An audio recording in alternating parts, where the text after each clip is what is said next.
মা সাথে ব্যবহার ভালো করবেন, দুর্ব্যবহার না, খারাপ ব্যবহার না। মা কবর থাকলে কবরের পাশে যাবে, কবরের পাশে গিয়ে কোন পাশে দাঁড়াবেন জানি,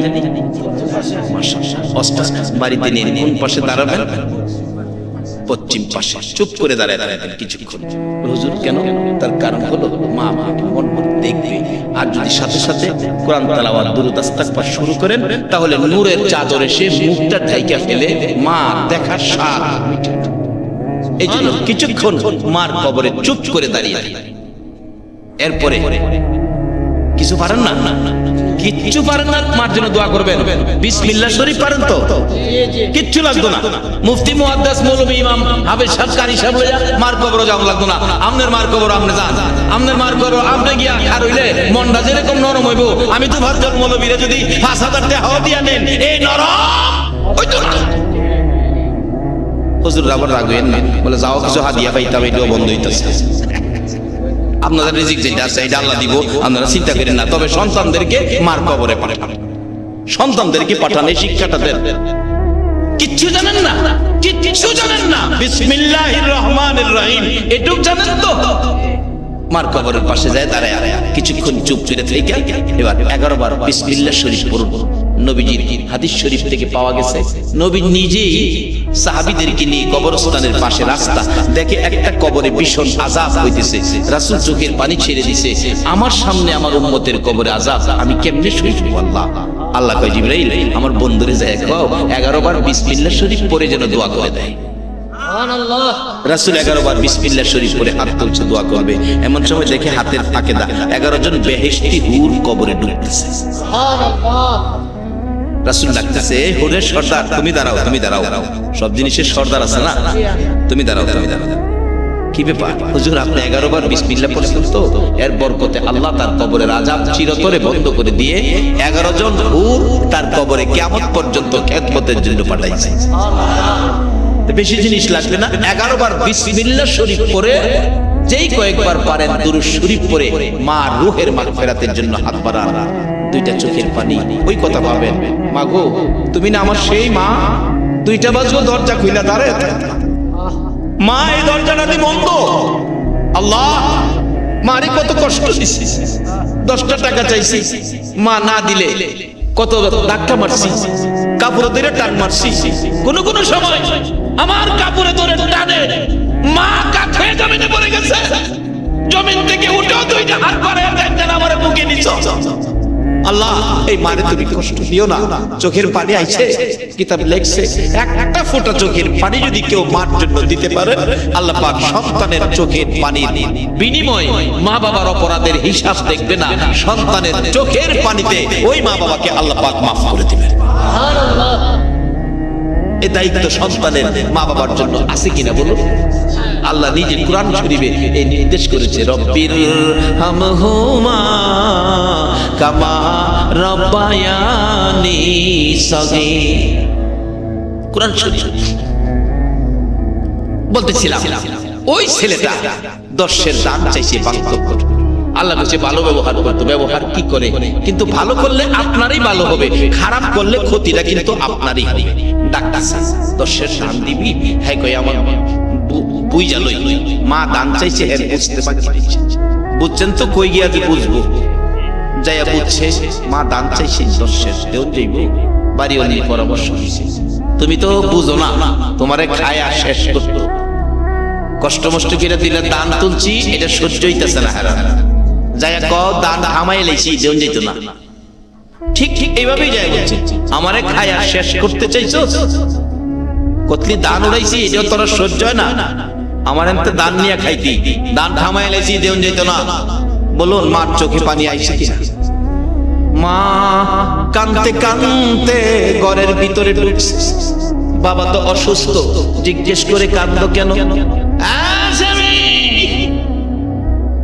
কার জন্য এত কষ্ট করলা এতদিন, 10-এর দান দিল না। বাবাও কান্দে, মাও কান্দে, আমার আল্লাহ বুঝি বলে আর তোরা কান্দিস না, এই চোখের পানি সন্তানের জন্য গজব বানাইছি। ডাক্তারের কাছে গেলে ডাক্তার কাশির রং থেকেই বলতেছে রুগীরে তুমি দূরে বসো কাছে এসে তোমার যক্কা, এটা ছোঁয়াছুঁই রোগ, যার কাছে বইব এরও যক্কা। তখনকার দিনে কিন্তু যার হইতো যক্কা তার নাই রক্ষা। অহন্ত মাশাআল্লাহ যক্কার চিকিৎসা সাধারণ সর্দির মতো হয়ে গেছে। ডাক্তার সাহেব নিষেধ করে দিলেন, আমার কাছে এসো না, যাও। কানতে কানতে বাড়ি গেছে, বিবি সাপ দিগাই কি ডাক্তার কি কইছে, কানতাছো কি লিগা? ডাক্তার কইছে আমার বলে যক্কা। বিবি সাপ তিনটা বাল মেরে করতে বেরিয়ে গেছে, তোমার যক্কা রোগীর সাথে থাকলে আমারও যক্কা। ওরে বাবা রে, মরো তুমি মরো, আমি না। ঘরটা খালি, কেউ নাই, এমনি তো রুগী অসুস্থ, আরো ঘরে কেউ নাই, মন দুর্বল, রাত্রে খালি কান্দে। আইরে মারেও স্থান দিলাম না, বাবারও দিলাম না, ছোট্ট ভাইটারে দর্শের দান দিলাম না, এখন আমি একা কি করি? কান্দে, রাত্রে ঘুমায় না, শুধু কান্দে। তার কান্দার আওয়াজ যখন মা বাবার ঘরের মধ্যে যায়, একটা মানুষ গো গলা কাটা মুরগির মতো লাফায়। বলুন এই মানুষটাকে, যাই করছস আমারে একবার যদি মা কইয়া ডাক দেস, আমি মা তো তোর ঘরে আইবো। গলা কাটা মুরগির মতো লাফায়, কেমনে যাইতাম? হ্যাঁ, আমার 3 বছরের মা ওই কয় না, একা একা আমার গলা কাঁদতেছে, মার কানে কান্দার আওয়াজটা সহ্য করতে পারতেছে না। এই মারে কষ্ট দিয়া নামাজ পড়ছো। নবী কি কইছে হাদিস শরীফ?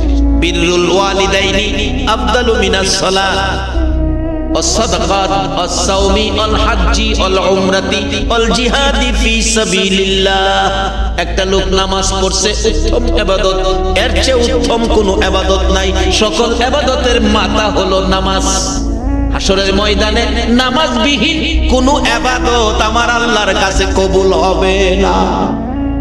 সব ইবাদতের মাথা নামাজ, আগে নামাজ দেখাইতেইব, পরে বিচারটা কবুল হবে। লক্ষ লক্ষ টাকা সদকা করছেন, 2 নাম্বার, 3 নাম্বার রোজা রাখছেন, 4 নাম্বার হজ করছেন, 5 নাম্বার উমরা করছেন, 6 নাম্বার আল্লাহর রাস্তায় জিহাদ করছেন। এই 6টা নাম্বারের কাজ করে যেই নাকি আপনার আমল নামার মধ্যে পাইছেন, আরেকটা লোক মা বাবা আছে, বাড়িতে যাই সন্ধ্যার সময়, রাস্তায় চিন্তা করতেছে মা বাবার জন্য কি নিব, মা জানি কি খাইলে খুশি হয়। মার জন্য বাবার জন্য বেশি কিছু কিনতে পারে নাই, মাত্র 2টা কমলা কিনে মা বাবার রুমের দরজায় ডাক মারছে রাত্র 10টা। মা মা ঘুমিয়ে গেছো বুঝি? মা কয় বাবা গো, কেমনে বাবলা ঘুমিয়ে গেছি? তুমি কি জানো না, তুমি না আসা পর্যন্ত আমরা কোনোদিন ঘুমাই না। বাবা বুঝি ঘুমিয়ে গেছে? না, তোমার বাবা তো এতক্ষণ রাস্তার কিনারে দাঁড়ায় আছিল, এখন শরীরটা বলে ভালো লাগে না, বিছানায় শুইছে। বাবা চট করে ঘুম থেকে উঠে দরজায় আইছে, বাবা আইছো? মা কত কষ্ট তুমি করছো গো আমারে পেটে লইয়া। বাবা গো, মাথার গাম মাথায় পালাইছো, আমারে লালন পালন করতে যাইয়া কিছু আনতে পারি নাই। 2টা কমলা আনছি, টাকা নাই, গরিব মানুষ। একটা কমলা তুমি খাও, একটা কমলা মা, 2জনে মিলে 2টা কমলা খাও। মা গো, মা দোয়া কইরো, বেশি রোজগার হলে বেশি বেশি খাওয়াবো। বেশি খাওয়া দরকার ছিল, রোজগার নাই বা পারি না তো তোমারে বেশি খাওয়াইতে। মা তোমার নাতি নাত করে দেখাইও না, তোমরা 2জনে খাও। মা বাবা দেখবেন কমলা হাতে লইয়া মুস্কি মুস্কি হাসে, নিজের ছেলে মেরে না দিয়া মা বাবার হাতে কমলা আইনা দিল, খুশি খুশি ভাব দেখা যায়। আমার আল্লাহ বলেন, তুমি কেমন সন্তান গো, তোমার মা বাবারে খুশি করে ফেলেছো। আমার নবী বলেন, এই খুশির বিনিময় ওই লোকটা নামাজ পড়ে, সদকা করে, রোজা রেখে, হজ করে, উমরা করে, আল্লাহর রাস্তায় জিহাদ করে, যেই নাকি পাইলো 2টা কমলা তুমি তোমার মা বাবার হাতে দিয়ে মা বাবারে সন্তুষ্ট করার বিনিময়, তার চাইতে বেশি নাকি তোমার আমল নামায় দেওয়া হইয়া গেল। বাবা, মা বাবার ওয়াজ কোরআন শরীফে আল্লাহ করে, মা বাবার ওয়াজ হাদিস শরীফে রাসূল করে। আজকে সেই মা বাবার অবস্থান কোথায়? গুরুত্বই নাই। মা বাবা কি জিনিস বলতেছিলাম, দান দিল না মা, রাত্রে কান্দে, এই যদি আমার মা কুয়া ডাক দিত, আমি তো গেলাম লেহের ঘরে। একটা দিন কাঁদলো মা, গলা কাটা মুরগির মতো লাফাইলো। দ্বিতীয় দিন কাঁদলো মা, অপেক্ষায় আমার মা কুয়া ডাক দিব। তিনটা দিন পার হয়ে যায়, মা কুয়া ডাক দিল না। তিনটা দিন রাত্র, যেদিন গভীর রাত্র, ছেলেটা আর সহ্য করতে পারে না, মার ঘরের দরজায় যায় কাঁদতেছে। ধাক্কা দিলে যে খুলে, যেতে দরজা আছে না, ধাক্কা দিয়ে খুলে, এরকম দরজা ছিল তো ঘরের মধ্যে। দরজাটার মধ্যে দাঁড়াইয়া কাঁদতেছে মা। দরজার কাছে কান্নার আওয়াজ শুনে ধাক্কা দিয়ে দরজাটা খুলছে। একটা চিৎকার মারছে ছেলেটা, মা আমার বাবা কই গো, আমি বাঁচবো না, আমার জখা হয়েছে, তোমরা দুইজনের পাও কই, আমি পাও ধরে ক্ষমা চাবো, আমারে মাফ করে দাও। মা বাবা চট করে ঘুম থেকে উঠে দুজনেই দাঁড়াইয়া দাঁড়াইয়া ডাকতেছে, বাবা গো, পায়ে ধরতে হবে না রে বাবা, মা বাবা কইয়া যে আমার ঘরের দুয়ারে আইছো, আমরা দুজনে তোমারে মাফ করে দিলাম। আর এই করে একা একা তাইকো না, আমি বাবার পাশে তুমি থাকবা। বিবি সাহেব বিদায় হয়ে গেছে, স্বামী যক্কা রোগীর সাথে থাকলে যক্কা হবে। মা বাবা তো যক্কা রোগী বলে সন্তানের তারাইয়া দিতে পারে না। সব যেদিন পর হয়, মা বাবা কোনোদিন পর। আজকে এই মা বাবার সাথে ভালো ব্যবহার না করলে কি মনে করেন লাভ হইব না লস হইব? কেমন লস হইব একটা বাস্তব। এক বেচারা শাশুড়ি আইছে পরে মাছ আনছে একটা, বাবা রে বাবা 15 কেজির কম আইনে যে ভালাইছে, যেমন আডার বস্তাটা বসছে। বিবি সাহেব কি ব্যাপার করতে আর পাস না, কেডা আইছে আছে মাছ কাছে, এত বড় মাছ, ছেলের মাছ এক কি গো, কি ব্যাপার এত বড় মাছ? আমরা রই, জি আমরা রই, কি ব্যাপার? মেহমান আইছে, মা আইছে যে লেগে নেবিনি ভালো, তোর মারও সিলাই, আমিও বড় মাছ খাইবার একটা সুযোগ হয়েছে, মনটা বইরা খাবো, এত বড় মাছ খামো দূরের কথা, জীবনে দেই একটু পরে ছেলের মা কইতেছে, বউগো মাছের মাথাটা আমার দিস, মাথাটা আমার ভালো করে বাইজা দিস, মাথাটা খাবো, এত বড় মাছ জীবনে দেখছিস। কিন্তু এতবার যে কইল, কিন্তু এলার কথা মা এই যে কইল, অবশেষে কয়, বউগো আর কইতাম না গো, অনেকবার কইছি যে মন রাখিস, খেয়াল রাখিস। এই কথাটা ছেলে আইসা শুনছি, কি কইছে মা, মন রাখিস, খেয়াল রাখিস। বউ কথাটারে ঘুরাইতেছে, এটা সব না, মাঝে মাঝে এরকম বেজাল আই আর কি। ওয়াজটা বাড়িতে রাখেন, কোন জানা যদি এই বেজাল আপনার গরম ঢুকে থাকা। এই যুবক, ওয়াজটা বাড়িতে নাও, এই বেজাল তোমার গরম ঢুকতে রে। কি কইছে তোমার মা এমন কথা কয়, অসামাজিক কথা যেটা সমাজে বলা যায়। আসলে কি মা এমন কোন কথা কইছে? চিন্তা করছেন নি? কইছে একটা লাগাইছে। এমন কিন্তু আপনার ঘরে হইতারে মা বাবার বিরুদ্ধে কোনো কমপ্লেইন দিতে পারে। এই যুবক, তুমি বিয়ে করো নাই, আজকের মাহফিল থেকে প্রতিজ্ঞা করো, যেদিন তোমার বিয়ে হবে, যেদিন তোমার বাসর যাত্রা হবে, নবীর আদর্শ তরিকা মাফিক তোমার বিবির সাথে দেখা হবে, প্রথম কথাটা এটাই বলবে, বিবি শোনো, তোমার কাছে আমার আবদার হলো, আমার কানে সকল মানুষের বিরুদ্ধে কমপ্লেইন দিতে পারবা, আমার জন্মদাতা পিতা, আমার গর্ভধারিণী মার বিরুদ্ধে কোনো কথা আমার কানে দিতে পারবা না। এই ওয়াজটা বাড়িতে নাও। এই কথা কইতাছে অসামাজিক কথা, মা তো আমার কলঙ্ক করবো। কি কইছে এটা জিগাইছেও না, বিবির কথা মতো এক শুনে গেছে। এই মানে বাড়িতে রাখুন, বিবি পরামর্শ দিছে, এত হাউ কাউ করো না, মানুষে জানলে দোষ হইব আমার, বউড়াই বুঝি কি কাজটা করাইছে, করবা তো তুমি, দোষ হইব আমার। শোনো কি করবা, কি রাত্রে ঘুমাইলে নদীর এইবার জঙ্গলটা থালাইয়া দিয়ে ফেললে শিয়ালে বাইতে সিরে খাই লইব, কেউ জানতো না, তোমারও দোষ হইতো না, আমারও দোষ হইতো না, খালি কুমো রাত্রে বাইরেছে আর ঘরে আইছে। ঠিক ঠিক রাত্রে ঘুমাইলে শিয়ালে হেলাই চিন্তা করছে। আচ্ছা কোন আমরা যাই যত কিছু করি, সঠিক একজন বিচারপতি আছে, কন্ত বিচারপতি লাগে আসতে গেলেন যে উনি কি বিচার বেশ কম করে দেন না? ওখানে বৃষ্টি হইতে না, বৃষ্টি হইতে না, দিমু আর কয়দিন পরে সোজা হয়ে গেল। যখন যদি বৃষ্টির লেগে আমরা আমেরিকার কাছে যাই, বৃষ্টির ব্যবস্থা করে পারবো? ব্রিটেন গেলে লোন ভারত যাই, হে মাশাআল্লাহ, এক কথাই শেষ। পৃথিবীর কেউ না, বৃষ্টি দেওয়ার মালিককে। এই মালিকের যদি সাউন্ড যা ধরুন যা ঠিক মতে দেওয়ান লাগবো। কারণ আগেকার দিনে গেলাম মুরব্বীদের মুখে শুনছি বৃষ্টি না হইলে মুরব্বী বাবারা নামাজ পড়তে গেছে, বৃষ্টি নামাজ পড়া বৃষ্টি না ভিজা বাড়ি তাইতেছে না, অনেকের লেগে হয় না। একটা নোটিশ দেলাইছে, আমানুদখুলু ফিসসিলমি কাফা, পুরোপুরি ভাবে ইসলামে ঢুকো, এরপরে যদি নামাজ পড়া দুইটা হাত বাড়াও, আল্লাহ বলতেছেন আমার ইজ্জতের কসমে হাত আমি খালি ফিরাবো না। পুরোপুরি ভাবে ইসলামে ঢুকতে হবে। মা গো, ও মা, তোমরাও ইসলামে পুরোপুরি ভাবে ঢুকো। তোমাদের মতো বহু মহিলারা ইসলামে ঢুকে বহু জিনিস দাবি দেওয়া আল্লাহর কাছ থেকে আদায় করেছে। কি কি আদায় করেছে মহিলারা, এটার ওয়াজ যাই দিব অন্যদিন। আজকে তো একদিকে যাইতেছি। যাই হোক, বলতেছিলাম ডাককে আমরা আদায় করব, আদায় করতে পারবো, সুযোগ দেওয়া আছে। এইবার মা বাবার সাথে ব্যবহার ভালো, যদি না করেন বিচার কিন্তু যে দেবা না, এটাই একটুও বেশ কম করতে। বেচারা কই তাইলে কি করা, রাত্রে ঘুমাইলে রাত্রে কামছে।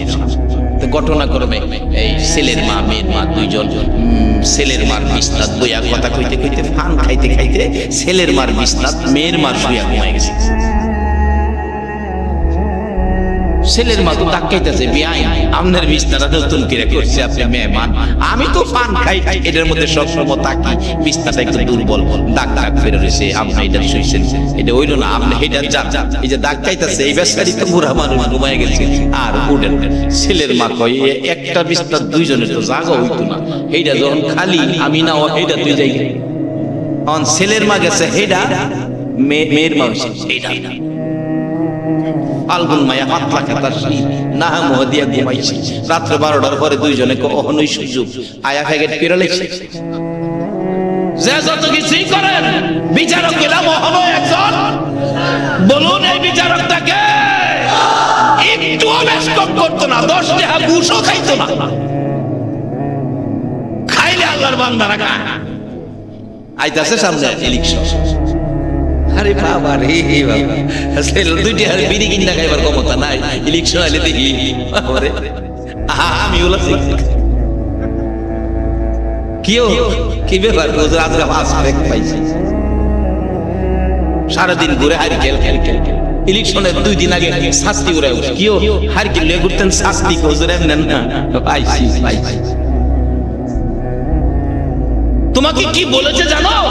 আমানুদ হলো ফিসসিলমি কাফা, বৃষ্টি লাগবে এখন হাত বাড়াইবা, হাত নামাইবার আগে বৃষ্টি হবে, যদি তুমি পুরোপুরি ভাবে ইসলামে ঢুকতে পারো। বাবারা, এই কিছুদিনের দুনিয়াতে গ্যারান্টি নাই আমরা